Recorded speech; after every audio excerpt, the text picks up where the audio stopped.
Breaking news update. India and Pakistan have agreed to an immediate and full ceasefire. Thank God everybody can sleep a little better tonight because the possibility of a nuclear war was too dangerous to continue.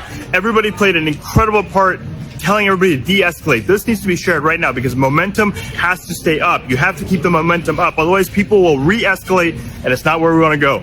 Every country in the world was pressuring each of these parties to ceasefire. However they want to negotiate it, economics, politics, press, whatever. Do whatever you want. Just no more lives. Called the Director General of Military Operations of India at 15:35 hours earlier this afternoon. It was agreed between them that both sides would stop all firing and military action on land and in the air and sea with effect from 1700 hours Indian Standard Time today. Instructions have been given on both sides to give effect to this understanding. The Directors General of Military Operations will talk again on the 12th of May at 1200 hours. Thank you. Greetings and welcome back to Wolf Kage Los Angeles. I am your host, Wolf Kage, bringing you the truth with clarity, conscience, and of course, common sense. Now, today's briefing covers a major international development, one that could very well have changed the course of history. President Donald J. Trump has just announced that India and Pakistan have agreed to a full and immediate ceasefire, a deal reportedly brokered by the United States. Let me say that again, a full and immediate ceasefire. Now, this agreement holds, and that's still a big if. It may have single-handedly prevented what could have spiraled into World War III. This is not hyperbole. This is real. As we are live from the main city of Pakistan-controlled Kashmir and a rally in Islamabad, Pakistan and India hinting at de-escalating their current conflict after firing missiles at each other hours earlier. Now, the two have been locked in hostilities after a gun massacre last month that India blames on Pakistan. Well, part of that breaking news here, as we pop this up on your screen, is coming from President Donald Trump himself. He posted here on Truth Social moments ago saying that after a long night of talks mediated by the United States, I am pleased to announce that India and Pakistan have agreed to a full and immediate ceasefire. Congratulations to both countries on using common sense and great intelligence. Thank you for your attention to this matter. Now, again, that is a post coming in on Truth Social from President Donald Trump a short time ago. We also have this message that was tweeted out or posted on X by Secretary of State Marco Rubio. He says, over the past 48 hours, Vice President Vance and I have engaged with senior Indian and Pakistani officials, including the prime ministers, as well as other officials there. I am pleased to announce the governments of India and Pakistan have agreed to an immediate ceasefire and to start talks on a broad set of issues at a neutral site. We commend prime ministers there on their wisdom, prudence, and statesmanship in choosing the path of peace. All of this developing here at this hour as we once again take a look at some of this gathering here, a rally of sorts and demonstration that is officially underway at this hour. I do want to pop up the audio really quickly here so we can take you there and see what we can hear.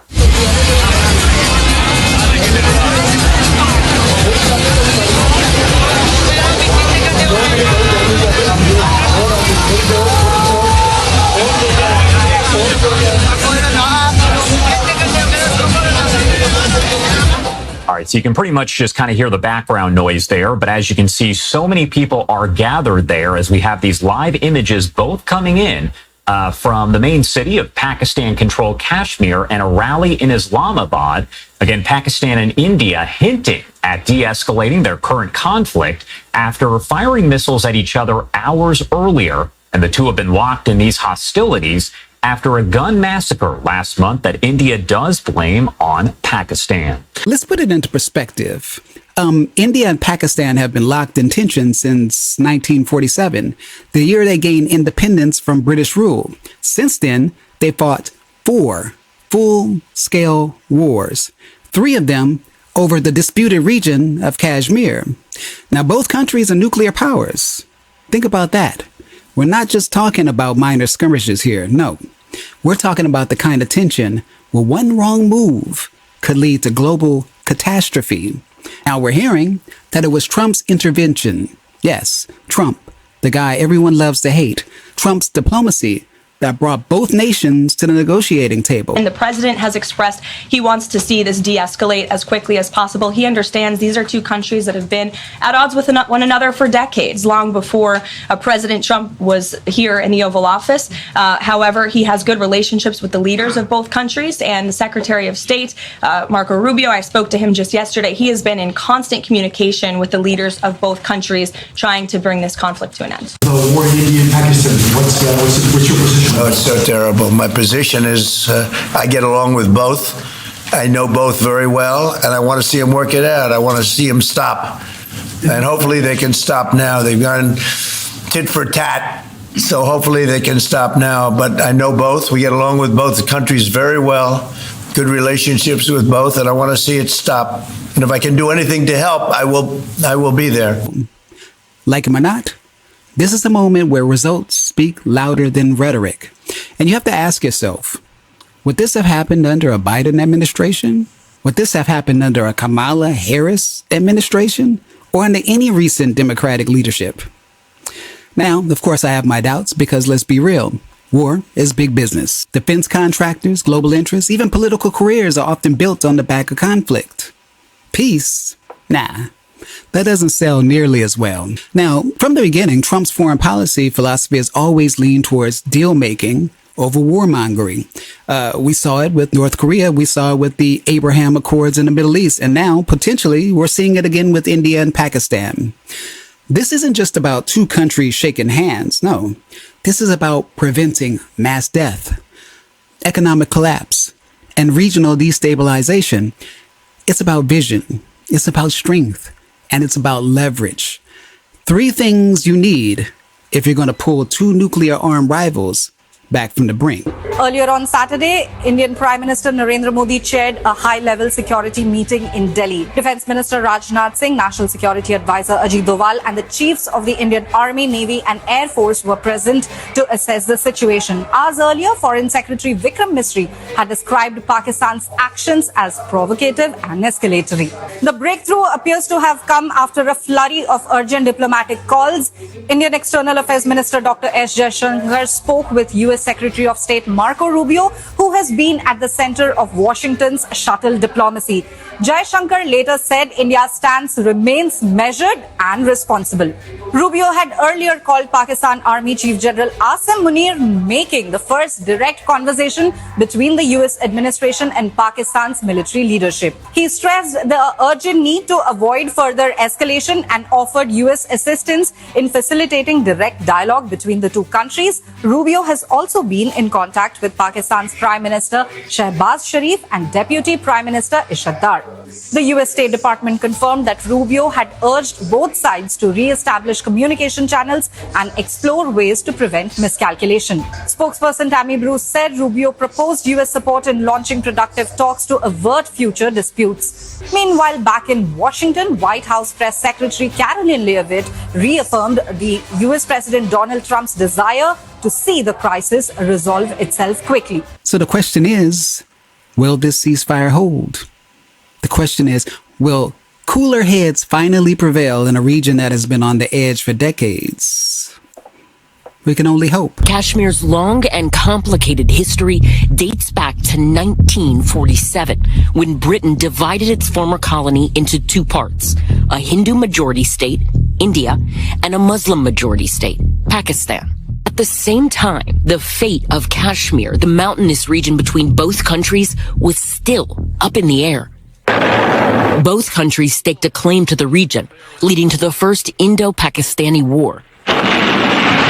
You essentially had a case where the leadership in Kashmir ended up signing what was called an extension treaty, which essentially entailed it reverting to Indian control. A ceasefire between Pakistan and India. And that was something that was never accepted by Pakistan, and it would lead to all types of tensions as well as several wars between India and Pakistan. Which brings us to 1965. Fighting only lasted a few weeks, but it was extremely bloody on both sides. It ended with a UN-brokered ceasefire, but peace was short-lived. A regional war erupted in 1971, which led to the creation of an entirely new country. East Pakistan is as much a part of the country as is West Pakistan. If you look at what happened in that war, you had a significant amount of Pakistani territory that became a new state. I mean, you essentially had a movement, an independence movement in East Pakistan, which was backed by India, and it resulted in the new state of Bangladesh. When the fighting came to an end, both countries signed a treaty known as the Shimla Agreement. It essentially set the border that is in place now, the border that is known as the line of control, but it's a disputed border. It divides the two Kashmirs. All that to say, nothing really changed. In the decades that followed, the disputed region fell victim to militant uprisings, terrorist attacks, and controversial elections. I wish that Trump or any other bold leader could bring this same sort of energy, this same ceasefire energy to the rest of the conflicts we're currently entangled in. From the ongoing war in Ukraine, to rising tensions in Taiwan, Gaza, Yemen, and beyond. There are no shortage of fires burning across the globe. But here's the harsh reality. War is business. And like any multi-trillion-dollar business, there are stakeholders, powerful ones, politicians, lobbyists, defense contractors, international bankers, intelligence operatives. The list goes on and on and on. These people don't just profit from war. They depend on it. They build careers. They control markets, redraw borders. They seize influence while the rest of us pay in blood, pay in fear, and of course our tax dollars. It's not just the red tape that Trump or any other president has to cut through. It's an entrenched machine, one fueled by greed, one fueled by pride, and the raw hunger for power. Try to disrupt that system, and you'll find yourself surrounded by enemies from within that are unelected, untouchable, and absolutely unrelentless. But that's why moments like this matter. A ceasefire between two nuclear powers is not just a footnote. It's a crack in the armor of the war economy, a glimmer of what's possible when leadership dares to prioritize peace over profit. And maybe it won't change overnight. Maybe we're still a long way from the finish line. But if this momentum keeps building, if people keep waking up, we just might see that light at the end of the tunnel. We just might stop feeding the war machine and start rebuilding a world that chooses diplomacy first. So that's it for today, folks. Just a quick but powerful update I just felt I had to share.